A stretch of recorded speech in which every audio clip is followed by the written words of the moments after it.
Let's now take a look at multiplying vectors by scalars and see how that's useful to define unit vectors and how you can use that to resolving vectors into components.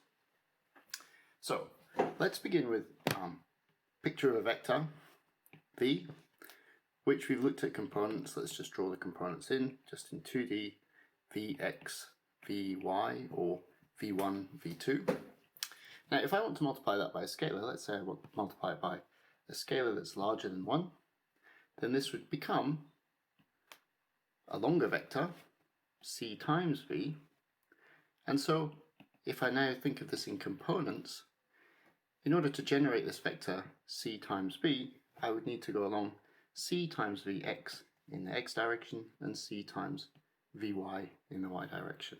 So this implies then that we can write in components c times v, a constant times v, is equal to c times vx vy, where I've expanded v in components, and this is then equal to c times vx and c times vy.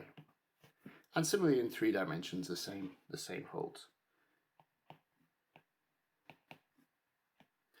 The length of this vector is, we can work it out, c times v is equal to the square root of the x component squared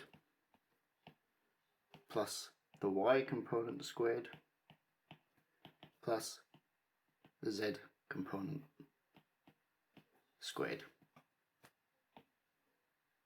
all square rooted.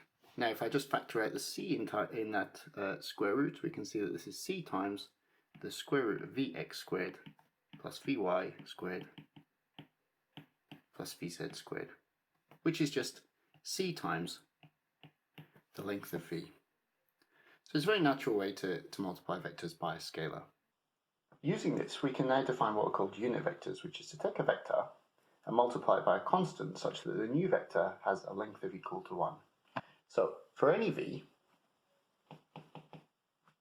we define a new vector v hat, which is equal to the original vector, that is, it has the same direction, and we divide it by the length of the original vector.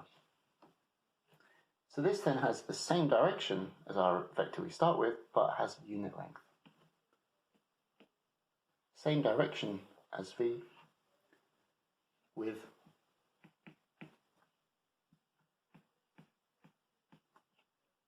unit length. An important example of a unit vector in 2 dimensions can be seen with a little bit of trigonometry.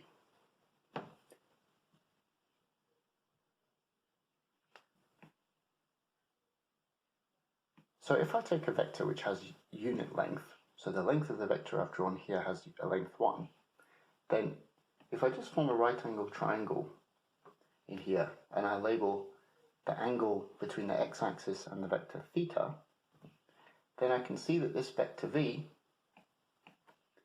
here is going to have components equal to cos theta and sine theta. So that means that the length along the x-axis is cos theta, and along the y-axis is a length sine theta, provided v has a length of 1.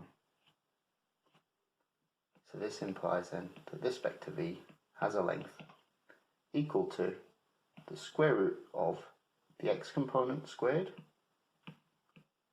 plus the y component squared, which is just equal to 1. So this is a really useful way to resolve vectors into components. Let's have a look at an example using forces. Let's take an example where I drag a box across a room. This is a nice simple example in order to see how vectors can be useful to resolve forces into components. Picture here where we have a box here which is being dragged at an angle theta with respect to the floor by some force F.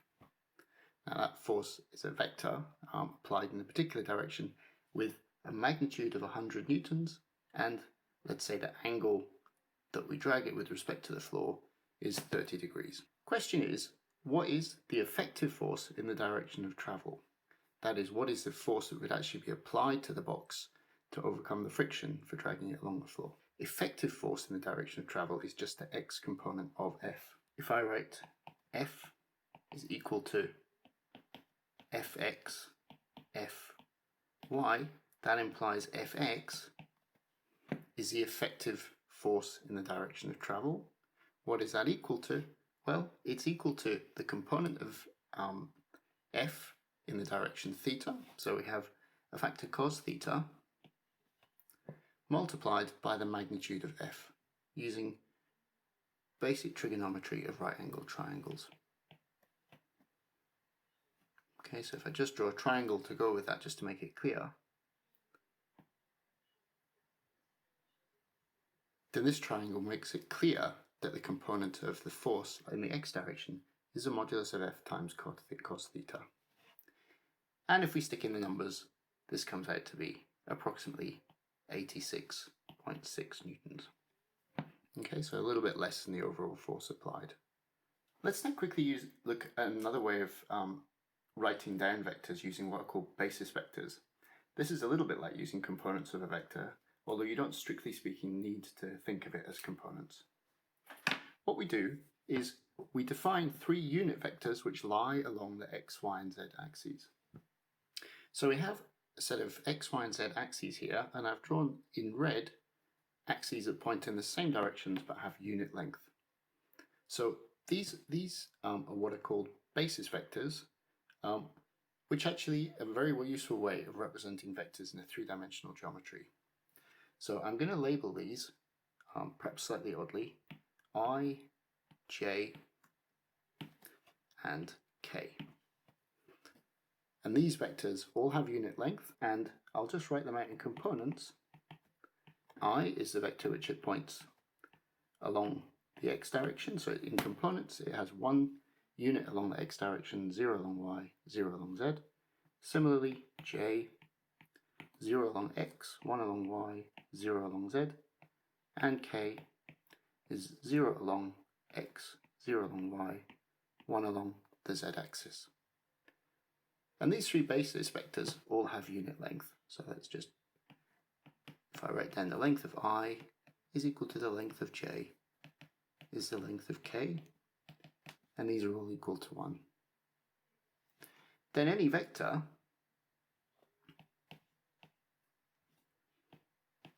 which I have in components of Vx, Vy, Vz can be written equally well as Vx times I plus Vy times J plus Vz times K. And this is quite a useful way to represent vectors, and we'll use this notation interchangeably with component notation throughout the rest of this section. Let's finish off with a simple example where we have a three-dimensional vector. V is 2i plus j minus k, and let's find v hat and write it in these two different ways, using components and using basis vectors. So we can start by writing down the definition of v hat, which is 1 over the length of v times v. So if I write down what the length of v is, it's the square root of the x component squared plus the y component squared plus the z component squared. And I multiply that by vector v, which is 2i plus j minus k. So this then becomes 1 over the square root of 6 times 2i plus j minus k, which is also equal to 1 over root 6 times the vector in components 2, 1, minus 1.